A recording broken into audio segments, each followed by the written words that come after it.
नमस्कार साथीहरू, स्वागत छ तपाईहरूलाई ह्यान्डमा ब्लग्समा। आजको हाम्रो यात्रा आरुघाट बजारबाट सुरु हुँदैछ।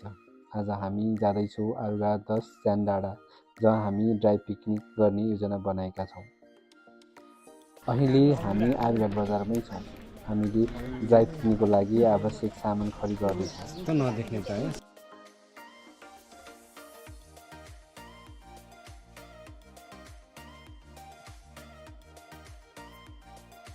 बिस्तारै आरुघाट बजारबाट उकाली लाग्दैछौँ।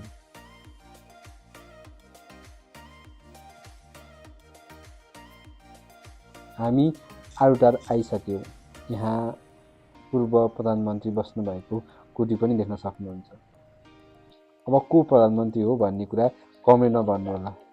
यदि थाहा भएन भने कमेन्टमा भनिदिनै छौँ।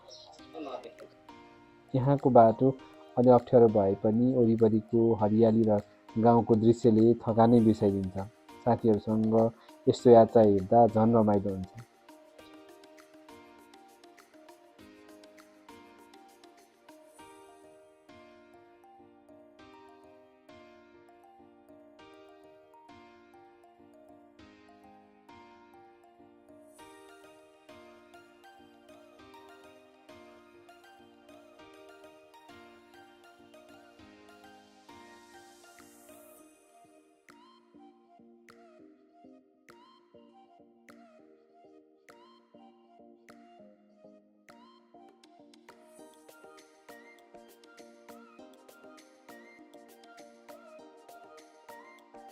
हामी लगभग पुग्न लाग्यौँ।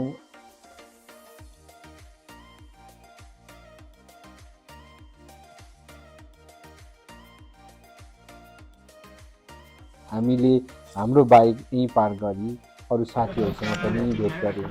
ह्याप्पी न्यू इयर तपाईँहरूलाई पनि। हाम्रो खानेकुरा यहीँ तयार गऱ्यौँ र त्यसपछि हामी त्यहाँबाट सबै सामान बोकी पिकनिक खाने ठाउँतिर लाग्यौँ। हाम्रो आजको पिकनिक अलिक फरक छ, किनकि ड्राई पिकनिक भए पनि खानेकुरा हामी ल्याएका छौँ। यसले गर्दा समय पनि बच्यो र सजिलो पनि भयो। ठाउँको चाहिँ गुरुङहरूको चाहिँ त्यतिर चाहिँ उ गरेर राखिसकिरहेको छ। अहिले त लगभग गुरुङ पनि त्यो भेल खान सकिन्छ कि लागिसक्यो क्या विस्थापित। हजुर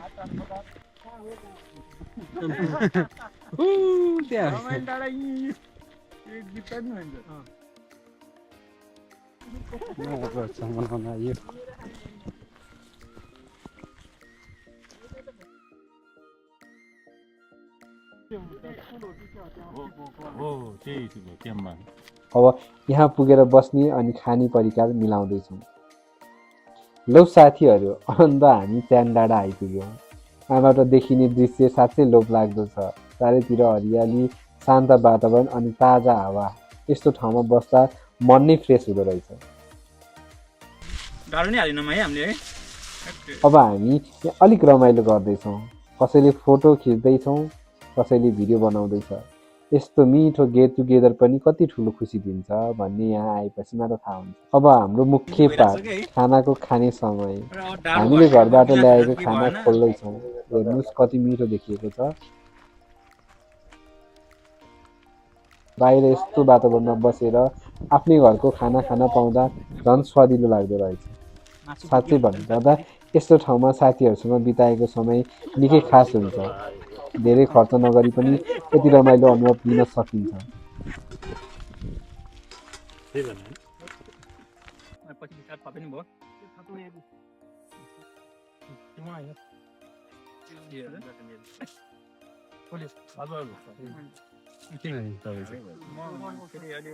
नयाँ छ क्या सर मेरो केटा डाक्टर मङ्गलबार मासु नखाने गरेको थिएँ मैले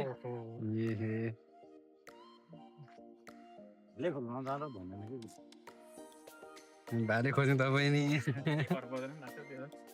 सबजना मिलेर खाएपछि त्यसरी खाए चाहिँ भइहाल्छ नि आफूले लिएर उठेर भान्जी भएन भान्जी यार भान्जी 300 रुपियाँ यार भान्जी त ओर्ला दिएर बचाइ खाने हो नि त यार कहाँ अनि आफै पहिले उठाउँछ त यार यदि तपाईँहरू पनि यस्तो शान्त सुन्दर ठाउँ खोज्दै हुनुहुन्छ भने च्यान डाँडा एकदम राम्रो अप्सन हुनसक्छ। आजको भिडियो तपाईँहरूलाई कस्तो लाग्यो कमेन्टमा भन्नुहोला। यस्तै रमाइलो भिडियोहरूको लागि च्यानल सब्सक्राइब गर्नु नभुल्नु होला। अब अर्को भिडियोमा भेटौँला है त, धन्यवाद।